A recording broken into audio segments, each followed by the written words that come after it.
Presiden Prabowo hari ini bakal meresmikan SPPG Polri sekaligus Gudang Ketahanan Polri di Palmerah, Jakarta. Kita akan bahas bersama dengan tenaga ahli utama Badan Komunikasi Pemerintah, Fitra Faisal. Selamat pagi, Mas Fitra. Selamat pagi. Mas Fitra, menarik tadi Menkyu bilang jangan protes karena MBG jadi salah satu pilar pertumbuhan ekonomi. Detailnya ini penjelasannya seperti apa, Mas Fitra? Ya, jadi secara filosofis, apa yang dilakukan pemerintah ini adalah berdasarkan pada prinsip trilogi pembangunan, yaitu pertumbuhan ekonomi, yang kedua adalah pemerataan ya, hasil-hasil ekonomi, dan yang ketiga adalah stabilitas. Nah, ini adalah konsep yang sebenarnya sudah melekat ya kepada bangsa ini semenjak zamannya Prof. Sumitro dulu. Nah, dalam konteks ini, maka kita akan melihat bahwa aspek jangka pendek, menengah, dan panjang ini akan tercipta ya dengan program prioritas pemerintah, salah satunya MBG.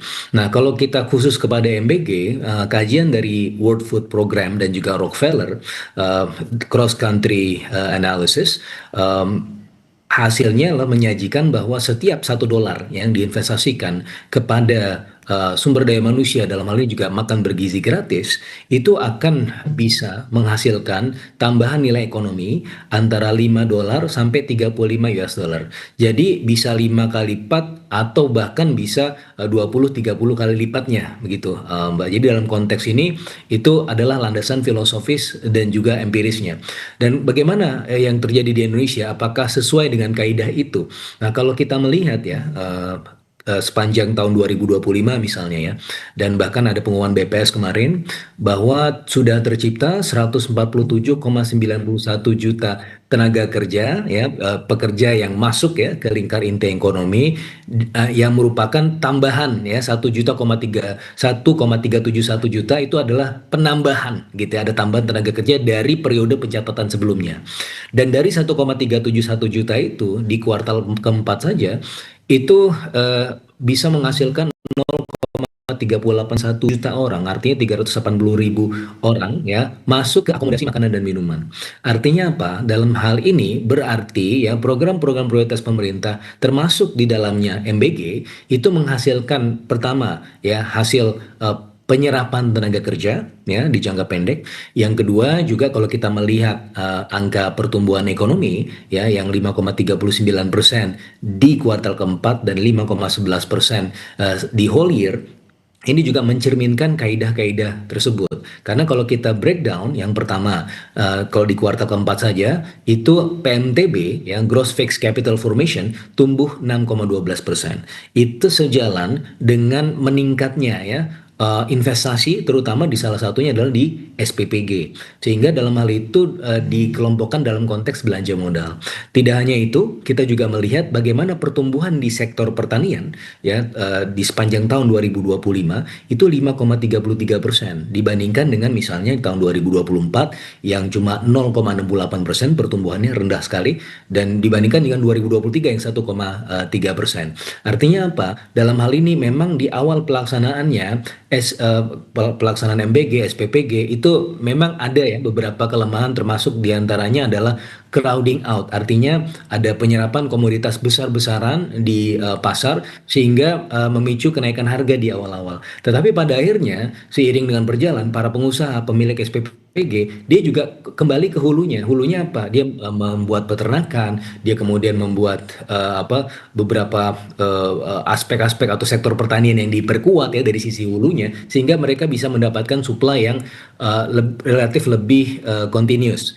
Nah, dalam hal ini itu sejalan dengan tren juga meningkatnya dari sektor pertanian 5,33%. Dan kalau kita melihat dari sisi angka pengangguran yang 4,74% di pencatatan terakhir BPS, itu kalau kita lihat terutama di sektor pertanian ya, pengangguran di sektor pertanian cuma 3,31% ya. Jadi bahkan lebih rendah dibandingkan dengan angka pengangguran nasional. Artinya apa? Ketika kita bicara mengenai MBG, tidak hanya bicara mengenai bagaimana kita membeli jangka menengah panjang melalui ya anak-anak kita ya, karena memang dari hasil kajiannya ketika anak-anak ini dikasih makan ya itu akan berpotensi untuk meningkatkan angka partisipasi sekolah, kemudian nilai nilai-nilainya, dan sehingga pada akhirnya kalau kita panjangkan trajektorinya sampai horizonnya di jangka panjang, itu akan mampu untuk mendapatkan pendidikan yang lebih tinggi lagi, dan ini pada akhirnya akan memberikan positive signaling effect kepada job market,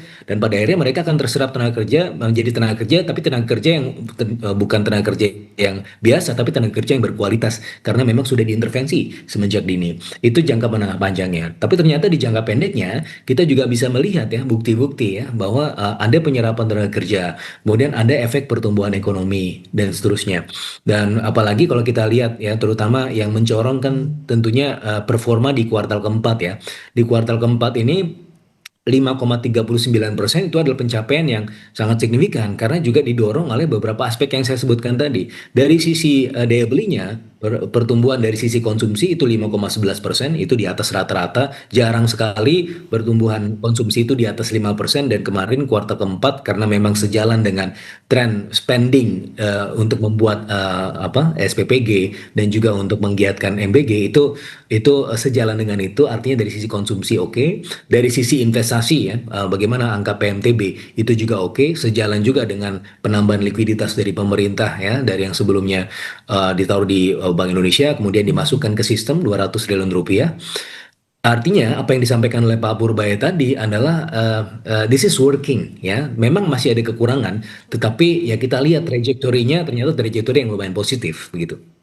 Ya, oke. Tadi ada penyerapan tenaga kerja, kemudian berkontribusi terhadap pertumbuhan ekonomi, termasuk tadi yang menarik adalah soal bagaimana pertumbuhan di sektor pertanian. Nah, ini soal ini, Mas Mitra, kalau dirancangnya kan ini berbasis bahan baku lokal. Kalau tadi Jurnalis Kompasifik Claudia Carla mengatakan kalau di SPPG yang akan baru diresmikan ini ada ekosistem begitu di situ. Jadi memang bahan pangannya diproses di situ sampai nanti didistribusikan ke penerima manfaat. Sebetulnya seberapa besar dampak MBG terhadap petani, peternak, UMKM pangan? Apakah 1 tahun terakhir ini pelaksanaan MBG ini sudah terlihat dampak signifikan ke sektor penyuplai bahannya itu? Ya, tentunya ini masih banyak kelemahan ya. Kita tentunya masih jauh dari sempurna dan belum puas ya.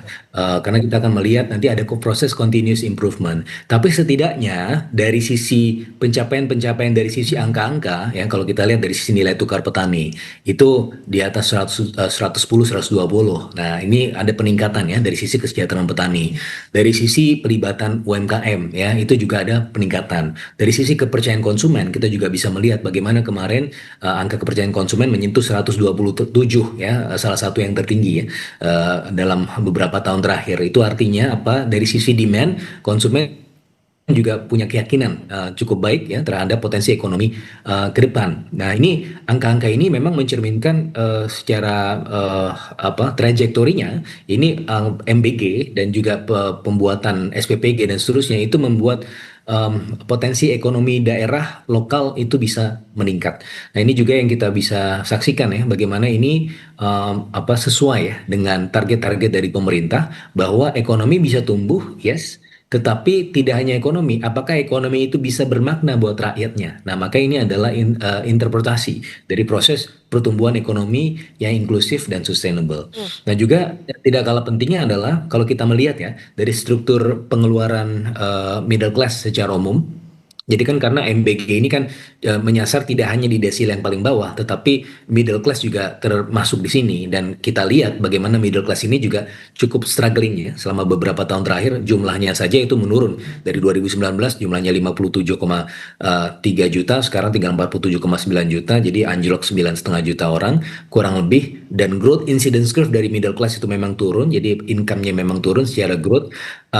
Tapi mereka tidak dapat bansos misalnya, karena mereka tidak miskin. Dan mereka juga tidak kaya. Jadi orang yang di tengah-tengah ini mereka cukup terjepit. Nah, ternyata ya MBG ini juga bisa memberikan efek mengurangi beban dari middle class. Kenapa? Karena gini, middle class itu salah satu kelompok pengeluaran atau bahkan kelompok pengeluaran yang paling besar adalah untuk makanan, 41,7% data BPS. Nah, kalau misalnya dengan MBG ini ada satu keluarga, dan kalau kita lihat ya, keluarga kita rata-rata di Indonesia itu 2,71. Artinya satu keluarga itu ya suami istri punya 2 atau 3 anak secara rata-rata. Nah, anggaplah cuma punya 2 anak. Berarti satu keluarga itu bapaknya tidak harus kemudian memberi uang jajan kepada anaknya per anak 15.000 per hari. Dan kalau kita hitung dari periode sekolah berarti ada 20 hari. Dan dalam hal itu berarti si middle class ini eh, mendapatkan pengurangan beban pengeluaran sekitar kurang lebih 600 ribu rupiah per bulannya. Sehingga mereka bisa mengalokasikan ini untuk tempat-tempat yang lain. Dan itu sejalan dengan beberapa temuan-temuan empiris ya. Bahkan nanti nanti siang ada juga peluncuran ya riset tentang dampak ekonomi MBG. Nah itu juga sejalan dengan temuan-temuan tersebut. Maka ini sebenarnya bisa coveragenya bisa timelinenya bisa semuanya ke cover ya daripada jangka pendek, jangka menengah dan juga jangka panjangnya gitu.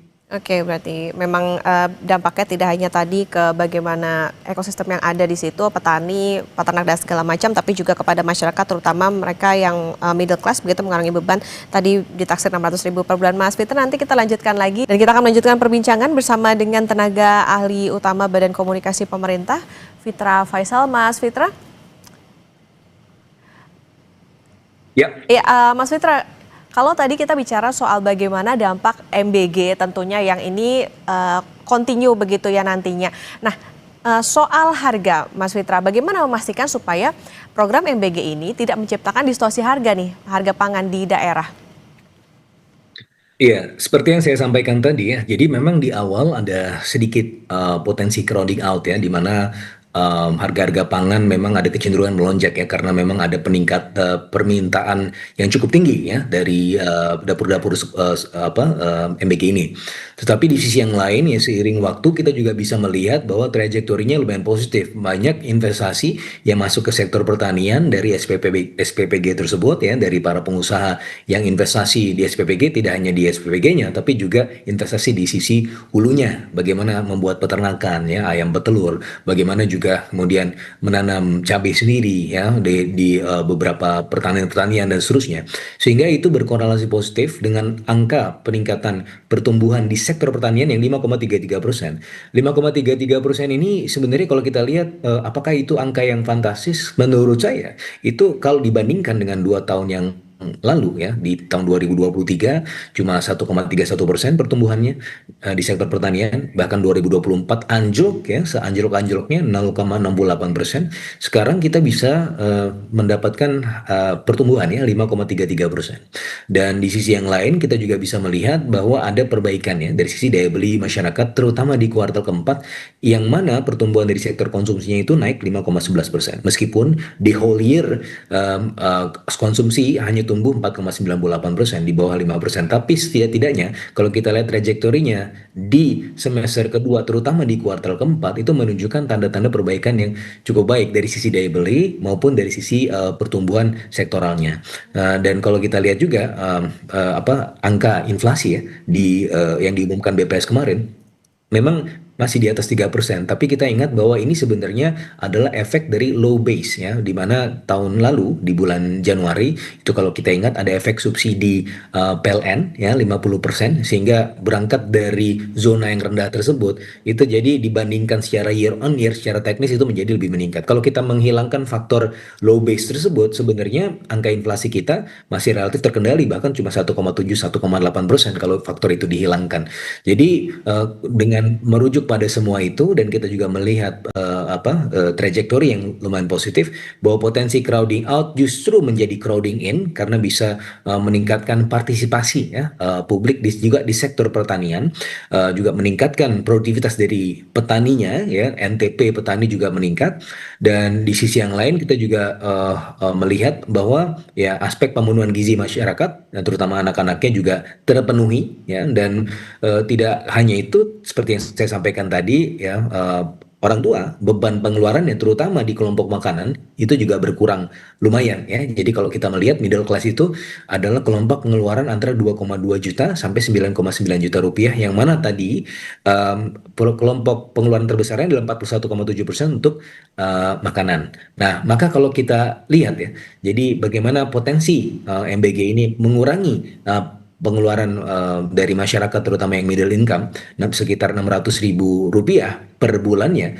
Nah, kalau kita bayangkan yang middle class yang paling bawah 2,2 juta, maka kalau punya potensi ya itu mengurangi lumayan signifikan ya. Jadi sekitar 30 sampai 40%-nya itu bisa berkurang ya pengeluaran middle class per bulannya, sehingga mereka bisa mengalokasikannya ke tempat-tempat lain yang jauh lebih produktif gitu kan. Nah, ini merupakan salah satu indikasi bahwa kita moving on the right track ya. Jadi kalau yang protes silakan protes, tidak masalah karena itu adalah bagian dari berdemokrasi, menyampaikan aspirasi.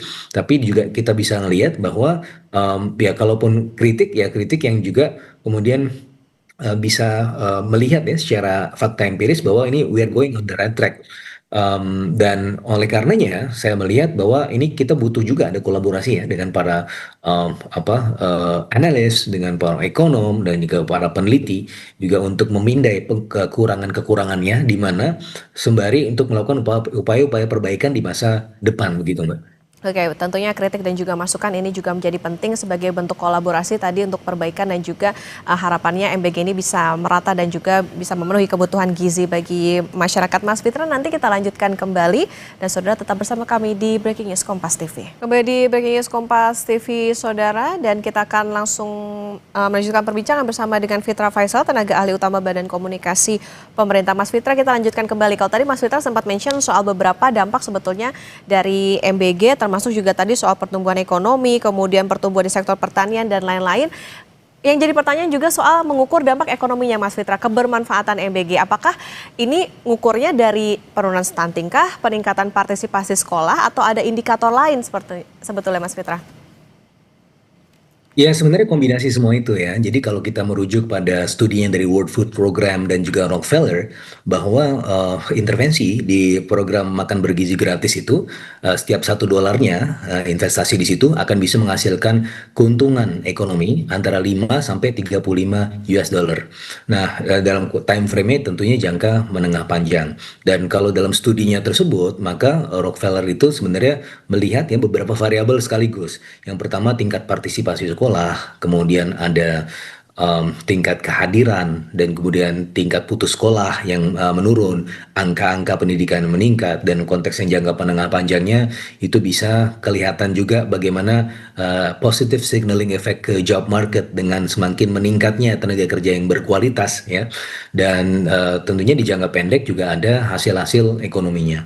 Tetapi dalam beberapa studi yang berkembang di Indonesia sebenarnya juga masih ini ya masih variatif ya. Jadi kalau kita bicara model dampak ekonomi yang beberapa kali pernah dilakukan, salah satunya oleh Dewan Ekonomi Nasional, adalah model-model yang berdasarkan prinsip general equilibrium, artinya ex ante. Ex ante itu artinya ya kita menaksir ya berapa sih investasi di sini dampaknya terhadap ekonomi secara umum, tanpa kemudian memperhatikan variabel-variabel yang saya sebutkan tadi, cuma khusus ekonomi. Dan dalam beberapa perhitungan antara 0,12 sampai 0,2%. Tetapi ternyata kalau kita lihat ya setidaknya fakta anekdotal yang kita lihat di akhir tahun ini, ternyata dampaknya bisa jadi lebih besar karena kalau misalnya cuma 0,12 sampai 0,2%, tentunya pertumbuhan ekonomi kita di kuartal keempat itu tidak bisa setinggi itu ya. Memang ada faktor-faktor lain seperti ada penambahan likuiditas dan juga ada faktor-faktor spending pemerintah. Tapi di sisi yang lain tidak dapat dipungkiri bahwa banyak juga atau setidaknya beberapa ya dari analis, bukan hanya analis lokal, bahwa juga analis asing yang tempat saya diskusi ya, dari satu kutipan yang saya dapatkan dari Ekonom Citigroup misalnya, dia menaksir bahwa kuartal keempat ini yang kemarin ya 2025 sebelum diumumkan oleh BPS itu pertumbuhan ekonominya 5,3% year on year. Realisasinya memang lebih besar 5,39%. Ketika saya tanya kenapa Anda bisa yakin pertumbuhan ekonomi kita bisa 5,3% di kuartal keempat, padahal konsensus ekonom cuma 5,1%. Nah, jawabannya adalah di program prioritas pemerintah, salah satunya MBG. Maka dalam hal ini MBG juga memberikan faktor yang ternyata bisa jauh lebih tinggi daripada efek statis yang tadi saya sampaikan gitu. Nah, maka kita akan melihat nih di tahun ini kan karena sudah setahun berjalan, maka kita bisa melihat dampaknya secara expose ya. Jadi selama setahun kita lihat ukur dampak impact evaluationnya seperti apa, dan itu sudah bisa mulai dikerjakan mengerjakan ya, beberapa lembaga-lembaga yang terkemuka itu sudah mengerjakan ya. Bahkan nanti siang ini ada satu lembaga ya dari yang afiliasinya ke salah satu kampus besar itu juga akan melampirkan atau menyampaikan ya hasil temuannya terhadap MBG ini selama setahun terakhir. Dan saya rasa akan ada banyak lembaga-lembaga lain yang juga akan menilai ya bagaimana MBG ini ya setidaknya dari sisi dampak ekonominya. Dan itu akan kita tunggu ya. Tapi dalam konteks itu secara anekdotal saya sebagai ekonom juga melihat bahwa ternyata bisa jadi dampaknya lebih besar daripada hitung-hitungan di awal gitu Mbak. Oke. Nah, Mas Fitra, 1 tahun berjalan, apa sebetulnya tantangan tata kelola terbesar agar MBG ini bisa efektif dan juga tidak bocor? Ya, itu tadi. Jadi hitungannya adalah seperti yang tadi disampaikan tata kelola ya. Jadi tata kelola ini menjadi sangat penting ya, karena ketika terjadi pembenahan tata kelola, maka kebocoran itu bisa diantisipasi dengan segera ya. Jadi seiring waktu berjalan, pembenahan SOP dan seterusnya itu terus dilakukan ya, menjadi lebih baik dibandingkan dengan sebelumnya. Ada kalau dalam prinsip Jepang itu namanya Kaizen. Kaizen itu continuous improvement. Nah, itu juga sudah dijalankan. Memang tidak menutup kemungkinan masih ada kebocoran-kebocoran, tapi ya pada akhirnya entah itu kebocoran dari sisi anggaran maupun kebocoran dari sisi kesehatan ya, sebagaimana yang kita lihat kemarin ada beberapa kasus keracunan itu ke depannya akan harusnya menjadi zero ya. Jadi kita melihat bahwa akan ada zero tolerance terhadap potensi-potensi kebocoran tersebut. Yang ada adalah kita melihat bahwa memang masih belum sempurna, tapi kita mengarah kepada perbaikan-perbaikan yang berkesinambungan itu harapannya. Oke, ada evaluasi rutin tentunya untuk nanti perbaikan ke depan. Mas Fitra, tapi sebetulnya MBG ini ke depan, apakah sifatnya lebih tepatnya universal atau justru berbasis target untuk kelompok rentan? Jadi begini, memang kalau kita lihat ya, kalau untuk seperti yang saya sampaikan tadi, untuk yang kelompok rentan desil 1, desil 2 itu sudah masuk ke DTSEN ya, sudah ada proses intervensinya. Sehingga kalau kita lihat ya, growth incidence curve untuk kelas menengah paling bawah itu sudah tertangani. Kalau kita lihat growth incidence curve-nya justru positif.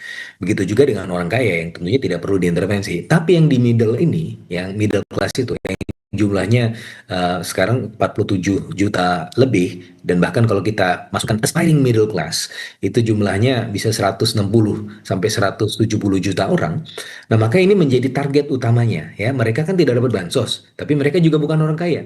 Bagaimana cara menanganinya? Nah, beberapa negara yang masuk ke dalam konteks atau kaidah welfare state, mereka bisa menerapkan universal basic income ya, dan bahkan bisa ada unemployment insurance ya, orang yang menganggur dibayar dan seterusnya. Tetapi untuk negara-negara berkembang, karena memang secara kapasitas fiskal kita belum se-advance negara-negara welfare state tersebut, di mana kaidah negara welfare state itu adalah ketika tax rate-nya yaitu sudah 30-an tax ratio-nya itu sudah 20 sampai 30% bahkan ya. Itu mereka bisa melakukan itu karena dari sumber revenue-nya itu berkesinambungan. Sementara kita ya belum bisa melakukan itu, tetapi dengan adanya MBG ini bisa menjadi semacam quasi universal basic income. Tidak dalam bentuk income yang disposable diberikan langsung kepada masyarakat, tetapi dalam bentuk barang atau in kind. Nah, ini sebenarnya secara empiris jauh lebih tepat ya dilakukan oleh negara-negara berkembang. Kenapa? Karena selain dari sisi fiskalnya yang terbatas, tapi di sisi yang lain kita juga bisa melihat adalah kecenderungan di negara-negara berkembang kalau dikasih cash langsung itu kemungkinan biasnya atau kemungkinan tidak digunakan untuk hal-hal yang pokok itu sangat besar, sehingga ketika kita kasih produk ini akan langsung gitu ya fokus intervensi yang ke sana. Dan tidak hanya itu, tentunya yang paling penting dari semua itu MBG adalah buat siapa? Buat anak-anaknya. Maka kita mencoba untuk membeli masa depan dengan investasi besar di sumber daya manusia, terutama anak-anak usia dini, begitu Mbak. Oke, Mas Fitra, kalau dalam konteks pelambatan ekonomi global yang kita tahu saat ini, apakah bisa dikatakan program MBG ini bisa jadi bantal atau shock absorber domestik? Kemudian juga untuk targetnya ke depan, seberapa banyak Mas Fitra mungkin per tahun menambah SPPGK atau menambah penerimaan manfaat dan lain sebagainya, seperti apa Mas Fitra? Ya, roadmap-nya sudah jelas, ya sudah ada ya. Kita akan mengeluarkan 335 triliun di tahun ini, tentunya berdasarkan evaluasi ya. Dan kalau kita lihat dari bukti dan hitungan kalkulasi empirisnya, ketika kita memang domestik ekonominya masih cukup resilient dan signifikan, maka kita bisa mengandalkan itu di tengah tekanan global. Buktinya kemarin itu di tahun 2025, di tengah tekanan global juga ada tekanan di sektor keuangan, kita di kuartal keempat justru tumbuh 5,39%, tertinggi ya sepanjang more or less 10 tahun terakhir lah ya. Karena 10 tahun terakhir on average pertumbuhan ekonomi kita cuma 5,07%, dan bahkan di whole year 2025 itu 5,11%, sudah above average. Nah, maka dari sini kita sudah melihat bahwa ekonomi kita cukup resilient di tengah tekanan global, dan ya kita beruntung ya kita punya domestik ekonomi yang cukup besar. Tapi isi yang lain tentunya itu saya tidak cukup ya. Makanya kalau dalam masa kita tidak hanya fokus ke investasi sumber daya manusia yang membeli jangka menengah panjang, juga fokus kepada konsumsi masyarakat. Bukan hanya itu, karena kita juga punya PR yang lain, yaitu industrialisasi. Dan dengan industrialisasi itu, supply side intervention bisa menjaga pertumbuhan ekonomi kita ke depan. Nah, makanya ada beberapa shovel ready project dari Danantara yang bisa berlangsung di tahun ini, menciptakan tenaga kerja, menciptakan pertumbuhan ekonomi, dan tidak kalah pentingnya memperkaya ekosistem. Salah satunya memperkaya ekosistem MBG juga, karena kalau kita lihat ada beberapa rencananya, salah satunya adalah membangun poultry ya, membangun peternakan ya, BUMN di sektor peternakan. Untuk apa? Untuk memperkaya ekosistem makan bergizi gratis ini, supaya dia menjadi komplit ekosistem yang berkesinambungan begitu, Mbak. Oke, ini tentunya berbagai program prioritas pemerintah termasuk MBG dikatakan bisa sebagai peredam tekanan global di domestik, terbukti dengan bagaimana pertumbuhan ekonomi. Tentunya nanti bagaimana evaluasi berjalan, tidak hanya soal menambah berapa jumlah SPPG, tapi juga bagaimana evaluasi untuk distribusi ke masyarakat ataupun juga penerima manfaat, ini juga sangat penting. Terima kasih tenaga ahli utama Badan Komunikasi Pemerintah Mas Fitra Faisal sudah bersama di Breaking News Kompas TV. Salam.